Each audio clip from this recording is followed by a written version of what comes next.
Hello everyone, welcome to HVS studies. तो दोस्तों, आज की इस वीडियो में जो आपका SSC MTS का एग्जाम चल रहा है उसकी हम बात करेंगे। तो आपकी जो तीनों शिफ्ट रहेंगी उनके लिए most expected most repeated questions को आज हम इस वीडियो में कवर करेंगे। ये सभी जो क्वेश्चंस होंगे सभी एग्जाम बेस्ड क्वेश्चंस होंगे। जिस तरीके के क्वेश्चंस, जिस पैटर्न पे आपके क्वेश्चंस MTS के एग्जाम्स में पूछे जा रहे हैं उसी टाइप पे आपको ये क्वेश्चंस प्रोवाइड कराए गए हैं।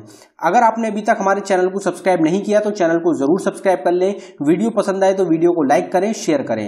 तो चलिए वीडियो को स्टार्ट करते हैं, देखते हैं पहला क्वेश्चन क्या है। तो हमारा पहला क्वेश्चन है, valley of flower national park is located in which state of India. तो नेशनल पार्क की एक सेपरेट वीडियो है जो कि आपको चैनल पे मिल जाएगी। सारे नेशनल पार्क इंडिया के उसमें डिस्कस करे गए हैं। तो valley of flower national park कहां पे लोकेटेड है? तो हमारा आंसर हो जाएगा उत्तराखंड। उत्तराखंड स्टेट में लोकेटेड है valley of flower national park. Who is the author of the book The Ministry of Utmost Happiness? तो The Ministry of Utmost Happiness जो बुक है ये किसके द्वारा लिखी गई? तो हमारा आंसर हो जाएगा अरुंधति रॉय, जो कि भारत की पहली महिला हैं जिनको कि मैन बुकर प्राइज से सम्मानित किया गया था। तो ये आपको ध्यान रखना है कि अरुंधति रॉय के द्वारा ही बुक लिखी गई है the ministry of utmost happiness. जितने भी टॉपिक्स होते हैं सबकी सेपरेट वीडियो आपको चैनल पे मिल जाएगी, तो आप उसको भी देख सकते हैं। अगला क्वेश्चन देखते हैं, Which of the following article cannot be suspended even during emergency? तो इमरजेंसी के टाइम पे कौन से दो आर्टिकल हैं जो कि सस्पेंड नहीं होते? बाकी जितने भी आर्टिकल्स होते हैं वो सब सस्पेंड हो जाते हैं। तो हमारा आंसर हो जाएगा आर्टिकल 20 एंड 21। तो ये दोनों इकलौते आर्टिकल्स होते हैं जो कि इमरजेंसी के टाइम पे सस्पेंड नहीं होते, और ये क्वेश्चन एग्जाम में बहुत ज्यादा पूछा जाता है। Which of the following acid is formed in human stomach? तो हमारा जो स्टोमक होता है उसमें कौन सा एसिड बनता है, फॉर्म होता है? तो आपका आंसर हो जाएगा HCl। हाइड्रोक्लोरिक एसिड जो होता है ये हमारे स्टोमक में बनता है, और जो हमारा जो फूड होता है उसको पचाने में भी इसका योगदान होता है। Where is the headquarter of food and agriculture organization located? तो FAO, जिसको कि फूड एंड एग्रीकल्चर ऑर्गेनाइजेशन बोला जाता है, ये कब स्टैब्लिश हुई थी? तो 1945 में। तो इसका जो हेडक्वार्टर है वो कहाँ पे लोकेटेड है? तो हमारा आंसर हो जाएगा रोम, इटली। तो रोम जो जगह है इटली में, वहां पे हेडक्वार्टर है फूड एंड एग्रीकल्चर ऑर्गेनाइजेशन का। तो जितनी भी इंटरनेशनल ऑर्गेनाइजेशन हैं उनके हेडक्वार्टर आपको जरूर पता होने चाहिए, उसके करंट टाइम में हेड कौन है और वो स्टैब्लिश कब हुआ था। ये तीन क्वेश्चंस होते हैं जो कि मोस्ट इंपॉर्टेंट रहते हैं एग्जाम्स के लिए। Who was the first railway minister of India? First भी आपको जरूर ध्यान रखना है कि फर्स्ट रेलवे मिनिस्टर कौन थे, फर्स्ट फॉरेन मिनिस्टर कौन थे। जितने भी मिनिस्टर्स हो गए, जितने भी इंपॉर्टेंट पर्सनैलिटीज होते हैं, वो फर्स्ट जहां पे शब्द आता है वो आपको पता होना चाहिए। तो फर्स्ट रेलवे मिनिस्टर कौन थे? तो हमारा आंसर हो जाएगा जॉन मथाई। जॉन मथाई जो थे ये भारत के पहले रेलवे मिनिस्टर थे। अगले क्वेश्चन पे बढ़ने से पहले हम आपको बताना चाहते हैं कि SSC MTS का जो आपका 2022 का एग्जाम चल रहा है उसके लिए एक्सपेक्टेड और रिपीटेड क्वेश्चंस की एक ई बुक हमारे द्वारा लॉन्च करी गई है, जो कि सिर्फ आपको 49 रुपीज में प्रोवाइड कराई जा रही है। इंपॉर्टेंट क्यों रहेगी? क्योंकि इस ई बुक में 1000+ एक्सपेक्टेड क्वेश्चंस होंगे। जिस तरीके के क्वेश्चन, जिस पैटर्न पे आपके क्वेश्चन MTS में पूछे जा रहे हैं उसी टाइप के क्वेश्चन 1000 क्वेश्चन आपको इस ई बुक में कवर कराए गए हैं। प्रीवियस ईयर 2021 के क्वेश्चंस को भी इस ई बुक में इंक्लूड किया गया है, वो भी आपको एंड में प्रोवाइड कराए जाएंगे। अगर आप इंटरेस्टेड हो तो लिंक आपको डिस्क्रिप्शन में प्रोवाइड कराया गया है, आप डिस्क्रिप्शन में जाके इस ई बुक को बाय कर सकते हैं। पेमेंट करने के बाद आपको पेज पे ही रुकना है, वहीं पे आपको फाइल मिलेगी, वो आपको अपने सिस्टम में डाउनलोड कर लेनी है। अगर आप किसी कारण की वजह से फाइल को डाउनलोड नहीं कर पाते तो नीचे हमारी जीमेल ID है, आप इस पर डायरेक्टली मेल कर सकते हैं। अगला क्वेश्चन देखते हैं हमारा, Which of the following state is the largest producer of coffee? तो कॉफी जो होती है या कैफीन जो होती है उसकी सबसे ज्यादा प्रोड्यूस करने वाली कौन सी स्टेट है? तो हमारा आंसर हो जाएगा कर्नाटका। और कर्नाटका जो है 70%, इंडिया का करीबन 70% जो कॉफी है वो कर्नाटका ही प्रोड्यूस करता है। और दूसरे नंबर पे रहेगी केरला। तो कर्नाटका का जो रेशियो है वो काफी ज्यादा है और कॉफी में कर्नाटका सबसे ऊपर है, ये आपको ध्यान रखना है। Who is the inventor और डिस्कवरर ऑफ ईमेल? तो ईमेल जो हम सेंड करते हैं उसकी इन्वेंशन, खोज किसके द्वारा करी गई थी? तो हमारा आंसर हो जाएगा रे टॉमिल्सन। रे टॉमिल्सन जो है इनके द्वारा खोज करी गई थी, इन्वेंशन करी गई थी ईमेल की। Commonwealth games 2022 are going to held in 2022 में कॉमनवेल्थ गेम्स कहां पे होंगे? काफी बार डिस्कस कर चुके हैं, हमारा आंसर हो जाएगा बर्मिंघम। बर्मिंघम जो जगह है यूनाइटेड किंगडम में, वहां पे कॉमनवेल्थ गेम्स होंगे 2022 के। What is the full form of NIU? NIU की फुल फॉर्म क्या होती है? तो हमारा आंसर हो जाएगा network interface unit. Network interface unit full form है NIU की। Who is the designer of our current national flag? तो हमारा जो अभी करंट टाइम में नेशनल फ्लैग है इंडिया का, उसको डिजाइन किसके द्वारा किया गया था? तो हमारा आंसर हो जाएगा पिंगली वेंकैया। पिंगली वेंकैया जो हैं, इनके द्वारा डिजाइन करा गया था भारत के नेशनल फ्लैग को। Who founded the Indian national Congress in 1885? तो इंडियन नेशनल कांग्रेस से काफी ज्यादा क्वेश्चन पूछे जाते हैं आपके एग्जाम में। इंडियन नेशनल कांग्रेस को 1885 में फाउंड किया गया था, एक तो ये क्वेश्चन हो गया। फिर 1885 में किसके द्वारा फाउंड किया गया था? तो आपका आंसर हो जाएगा A.O. ह्यूम। A.O. ह्यूम ने फाउंड करा था इंडियन नेशनल कांग्रेस को। इंडियन नेशनल कांग्रेस के पहले प्रेसिडेंट कौन थे? तो उमेश चंद्र बनर्जी, WC बनर्जी जो थे, ये पहले प्रेसिडेंट चुने गए थे इंडियन नेशनल कांग्रेस के 1885 में। इंडियन नेशनल कांग्रेस के पहले मुस्लिम प्रेसिडेंट कौन थे? तो बदरुद्दीन तैयबजी रहेंगे। ये आपको ध्यान रखना है। एक क्वेश्चन आपसे पूछा जाता है कि 1924 में जो बेलगांव सेशन हुआ था, उसमें इंडियन नेशनल कांग्रेस के प्रेसिडेंट कौन थे? तो आपका आंसर हो जाएगा महात्मा गांधी। ये आपको जरूर ध्यान रखना है। ये चारों पांचों क्वेश्चन इंडियन नेशनल कांग्रेस से काफी ज्यादा पूछे जाते हैं। Where is the headquarter of Asian development bank located? तो एशियन डेवलपमेंट बैंक ADB जो बैंक है, उसका हेडक्वार्टर कहां पे है? तो आपका आंसर हो जाएगा मनीला, फिलीपीन। मनीला जो जगह है फिलीपींस में, वहां पे हेडक्वार्टर है एशियन डेवलपमेंट बैंक का। What is the chemical formula of caustic soda? Caustic soda का केमिकल फॉर्मूला क्या होता है? तो आप सबको पता ही है, सोडियम हाइड्रोक्साइड के नाम से भी जाना जाता है कास्टिक सोडा को। तो इसका केमिकल फॉर्मूला हो जाएगा NaOH। 42nd amendment act of Indian constitution added which word to the preamble of India? तो 42nd अमेंडमेंट एक्ट इंडिया के कॉन्स्टिट्यूशन के मोस्ट इंपॉर्टेंट अमेंडमेंट में गिना जाता है। तो इसके द्वारा कौन से वर्ड्स हैं जिनको कि प्रीएम्बल में ऐड किया गया था? तो हमारा आंसर हो जाएगा ऑल ऑफ द अबव। तो सोशलिस्ट, सेक्युलर और इंटीग्रिटी, इन तीनों वर्ड को इंडियन प्रीएम्बल में ऐड कर दिया गया था इंडियन कॉन्स्टिट्यूशन के 42nd अमेंडमेंट एक्ट के through. Which of the following was the first super computer of India? India का पहला सुपर कंप्यूटर कौन सा था? तो हमारा आंसर हो जाएगा परम 8000। परम 8000 भारत का पहला सुपर कंप्यूटर था। Most important question. Which of the following is not a member of SAARC organization? तो इस टाइप के क्वेश्चन भी आपसे काफी पूछे जाते हैं। जो कुछ ऑर्गेनाइजेशंस होती हैं जिनके 8 से 10 मेंबर्स होते हैं या 15-20 मेंबर्स होते हैं, उनमें आपसे पूछा जाता है कि ये जो कंट्री है ये इसमें मेंबर है या फिर नहीं है।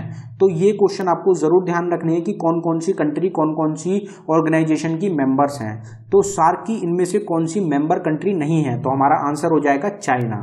तो चाइना जो है ये मेंबर कंट्री नहीं है सार्क ऑर्गेनाइजेशन की। सार्क ऑर्गेनाइजेशन की टोटल 8 मेंबर कंट्रीज हैं, उनके नाम आपको ध्यान रखने हैं। 8 मेंबर कंट्रीज रहेंगी अफगानिस्तान, बांग्लादेश, भूटान, इंडिया, मालदीव्स, नेपाल, पाकिस्तान और श्रीलंका। ये 8 मेंबर कंट्रीज हैं सार्क ऑर्गेनाइजेशन की। सार्क की फुल फॉर्म होती है south Asian association for regional corporation, और इसका आपसे ये जरूर पूछा जाता है कि ये कब स्टैब्लिश हुआ था? तो 1985 में स्टैब्लिश हुआ था सार्क ऑर्गेनाइजेशन, और इसका जो हेडक्वार्टर है वो लोकेटेड है काठमांडू, नेपाल में। नेपाल की जो कैपिटल है काठमांडू, वहां पे हेडक्वार्टर है सार्क का। Annie Besant was the president of Indian national Congress in which year? तो इंडियन नेशनल कांग्रेस की एनी बेसेंट जो प्रेसिडेंट थी वो कौन से साल में थी? तो हमारा आंसर हो जाएगा 1917। 1917 में एनी बेसेंट प्रेसिडेंट थी इंडियन नेशनल कांग्रेस की। An instrument use to measure the density of milk? तो मिल्क जो होती है उसकी जो डेंसिटी होती है, प्योरिटी होती है, उसको नापने के लिए कौन से इंस्ट्रूमेंट का यूज किया जाता है? तो हमारा आंसर हो जाएगा लैक्टोमीटर। लैक्टोमीटर एक इंस्ट्रूमेंट होता है जो कि मिल्क की डेंसिटी को नापने के लिए यूज किया जाता है। प्रधानमंत्री जीवन ज्योति बीमा योजना was launched in which year? Schemes, government schemes के ईयर आपको जरूर ध्यान होने चाहिए और वो किस चीज से रिलेटेड होती हैं। तो प्रधानमंत्री जीवन ज्योति बीमा योजना जो है ये कब लॉन्च करी गई थी? तो हमारा आंसर हो जाएगा 2015। 2015 में PMJJBY को लॉन्च किया गया था। सेपरेट वीडियो आपको चैनल पे मिल जाएगी जितनी भी गवर्नमेंट स्कीम्स होती हैं उनकी। What is the full form of PNG? PNG की फुल फॉर्म क्या होती है? तो हमारा आंसर हो जाएगा portable network graphics. Portable network graphics full form है PNG की। Which of these religions was adopted by Ashok. तो अशोक जो है, जिनको सम्राट अशोक के नाम से भी जाना जाता है, उनके द्वारा कौन सा रिलीजन है जो कि अडॉप्ट किया गया था। तो हमारा आंसर हो जाएगा बुद्धिज्म। तो बुद्धिज्म को अडॉप्ट किया गया था सम्राट अशोक के द्वारा। Gugamal national park is located in which state of India. Gugamal national park कहां पे है, तो हमारा आंसर हो जाएगा महाराष्ट्र। महाराष्ट्र स्टेट में लोकेटेड है गूगामल नेशनल पार्क। जो हमारी 104 नेशनल पार्क वाली वीडियो है, अगर आपने वो देख ली तो उसके बाहर से आपको नेशनल पार्क से कोई भी क्वेश्चन नहीं मिलेगा। अगला क्वेश्चन देखते हैं, which city is known as the city of seven island. तो सिटी ऑफ सेवन आइलैंड के नाम से कौन सी सिटी को जाना जाता है, तो हमारा आंसर हो जाएगा मुंबई, जो कि कैपिटल है महाराष्ट्र की, और इसको फाइनेंशियल कैपिटल ऑफ इंडिया के नाम से भी जाना जाता है। तो ये आप ध्यान रखिए। Who among the following developed world wide web, जिसको कि WWW के नाम से भी जाना जाता है और सर्च इंजन्स में काफी ज्यादा यूज किया जाता है। तो इसकी खोज किसके द्वारा करी गई थी, तो मोस्ट इंपॉर्टेंट क्वेश्चन रहता है, हमारा आंसर हो जाएगा टिम बर्नर-ली। टिम बर्नर-ली के द्वारा खोज करी गई थी, डेवलप किया गया था वर्ल्ड वाइड वेब को। A judge of supreme court addresses his resignation to. तो अगर सुप्रीम कोर्ट के जो जज हैं, अगर उनको रिजाइन करना होता है तो वो अपना रेजिग्नेशन किसको देंगे, तो हमारा आंसर हो जाएगा प्रेसिडेंट। प्रेसिडेंट को जज जो होते हैं वो अपना रेजिग्नेशन सौंपते हैं अगर उनको रिजाइन करना होता है। Which is the only organ in the human body that can regrow and regenerate. तो हमारी बॉडी का ऐसा कौन सा ऑर्गन है जो कि अपने आप रीग्रो हो सकता है, अपने आप जनरेट हो सकता है, ऐसा कौन सा ऑर्गन है, इकलौता ऑर्गन है। तो हमारा आंसर हो जाएगा लीवर। लीवर जो होता है एक ऐसा ऑर्गन होता है जो कि अपने आप रीग्रो हो जाता है हमारी बॉडी का। What is the full form of NEFT। NEFT की फुल फॉर्म क्या होती है, तो हमारा आंसर हो जाएगा नेशनल इलेक्ट्रॉनिक फंड ट्रांसफर। ये फुल फॉर्म रहेगी NEFT की। Capital of India was shifted from Kolkata to Delhi in which year. तो कोलकाता से दिल्ली इंडिया का कैपिटल कब शिफ्ट हुआ था, या फिर दिल्ली इंडिया की कैपिटल कब बनी थी। बेसिक क्वेश्चन है, आपका आंसर हो जाएगा 1911। 1911 में दिल्ली कैपिटल बन गई थी इंडिया की। Who was the first speaker of Lok Sabha. Lok Sabha के पहले स्पीकर कौन थे, तो हमारा आंसर हो जाएगा GV मावलंकर। GV मावलंकर जो थे ये पहले लोकसभा के स्पीकर बने थे। Badrinath is situated around which river. तो बद्रीनाथ जो है ये कौन सी रिवर के अराउंड सिचुएटेड है, तो हमारा आंसर हो जाएगा अलकनंदा। अलकनंदा जो रिवर है उसके अराउंड सिचुएटेड है Badrinath. Who is known as the peace man of India. तो पीस मैन ऑफ इंडिया या फिर शांति पुरुष, तो शांति पुरुष किसको कहा जाता है भारत का, तो हमारा आंसर हो जाएगा लाल बहादुर शास्त्री। तो लाल बहादुर शास्त्री जी जो थे इनको शांति पुरुष भी कहा जाता है भारत का, जिसको इंग्लिश में कहेंगे peace man of India. Who is the author of the book defending India. Defending India जो बुक है ये किसके द्वारा लिखी गई थी, तो हमारा आंसर हो जाएगा जसवंत सिंह। जसवंत सिंह ऑथर रहेंगे बुक के, जिसका टाइटल रहेगा defending India. Which organelle is called kitchen of the cell. तो कौन सा पार्ट होता है जिसको कि किचन ऑफ द सेल कहा जाता है, तो हमारा आंसर हो जाएगा क्लोरोप्लास्ट। तो क्लोरोप्लास्ट जो होता है इसको किचन ऑफ द सेल के नाम से भी जाना जाता है। First case of corona virus in India came from which state of India. तो भारत के अंदर जो पहला कोरोना वायरस का केस आया था वो कौन सी स्टेट से आया था, तो हमारा आंसर हो जाएगा केरला। केरला स्टेट में सबसे पहला केस आया था कोरोना वायरस का इंडिया के अंदर। Brihadeeswara temple is located in which state of India. तो बृहदेश्वरा टेम्पल कहां पे लोकेटेड है, तो हमारा आंसर हो जाएगा तमिलनाडु। तमिलनाडु स्टेट में लोकेटेड है Brihadeeswara temple. Who is the author of the book untouchable. Untouchable book किसके द्वारा लिखी गई है, तो हमारा आंसर हो जाएगा मुल्क राज आनंद। मुल्क राज आनंद के द्वारा बुक लिखी गई है अनटचेबल, काफी बार एग्जाम्स में पूछी जाती है। Who among the following is known as parrot of India. तो पैरट ऑफ इंडिया किसको कहा जाता है, तो ये जो निक नेम्स होते हैं ये आप जरूर कहीं पे एक पेज पे नोट कर सकते हैं कि किस किस को कौन कौन से नाम से जाना जाता था। ये क्वेश्चन आपको 100% एग्जाम में एक बार देखने को मिलेगा। तो हमारा आंसर हो जाएगा अमीर खुसरो। अमीर खुसरो जो है इनको पैरट ऑफ इंडिया के नाम से भी जाना जाता था। विच of the following disease is caused by bacteria, तो बैक्टीरिया से कौन सी डिसीज होती है, वायरस से कौन सी होती है, प्रोटोजोआ से कौन सी होती है, इनका भी आप जरूर एक पेज पे नोट करें कि कौन कौन सी बीमारी हैं किस किस चीज से होती हैं। जो ये क्वेश्चंस होते हैं, कुछ टॉपिक्स होते हैं जिनके क्वेश्चंस आपको एग्जाम में 100% मिलते हैं, तो आपका आंसर हो जाएगा टाइफॉइड। टाइफॉइड जो होता है ये एक बैक्टीरिया से होने वाली बीमारी होती है। Nongkrem is the folk dance of which state, Nongkrem जो है कौन सी स्टेट का एक फोक डांस है, तो हमारा आंसर हो जाएगा मेघालय। मेघालय स्टेट का एक फोक डांस रहेगा Nongkrem dance. Meenakshi Amman temple is located in which state of India, काफी बार हम डिस्कस कर चुके हैं अपने चैनल पे, आपको पता होगा, हमारा आंसर हो जाएगा तमिलनाडु। तमिलनाडु स्टेट का एक मोस्ट इंपॉर्टेंट टेम्पल रहता है Meenakshi Amman temple. Who is the author of the book Rajatarangini, Rajatarangini book किसके द्वारा लिखी गई, तो हमारा आंसर हो जाएगा कालन। कालन जो है इनके द्वारा बुक लिखी गई है जिसका टाइटल रहेगा राजतरंगिणी। आप नीचे देख सकते हैं प्लेलिस्ट रहेगी ऑल स्टैटिक जीके टॉपिक के नाम से, इसमें 150 से ज्यादा टॉपिक अभी टोटल कवर कराए जा चुके हैं, तो इसका लिंक आपको डिस्क्रिप्शन में मिल जाएगा। आप अगर किसी भी टॉपिक को चाहें वो आपकी उसकी सेपरेट वीडियो आपको इस प्लेलिस्ट में मिलेगी, चाहे बुक्स एंड ऑथर्स ले लीजिए, न्यू अपॉइंटमेंट हो गए, प्रेजेंट हेड्स हो गए, गवर्नमेंट की कोई स्कीम्स हो गई, जितने भी टॉपिक्स होते हैं हर एक टॉपिक की सेपरेट वीडियो मिलेगी आपको इस प्लेलिस्ट में। तो आप इस प्लेलिस्ट को अगर अच्छी तरीके से तैयार कर लेंगे तो आपका 90% सिलेबस ऑलरेडी कवर हो जाएगा। अगला क्वेश्चन देखते हैं हमारा, When was the Gandhi Irwin pact signed, तो गांधी इरविन पैक्ट जो साइन किया गया था ये कब किया गया था, तो हमारा आंसर हो जाएगा 1931। 1931 में साइन किया गया था गांधी इरविन पैक्ट को।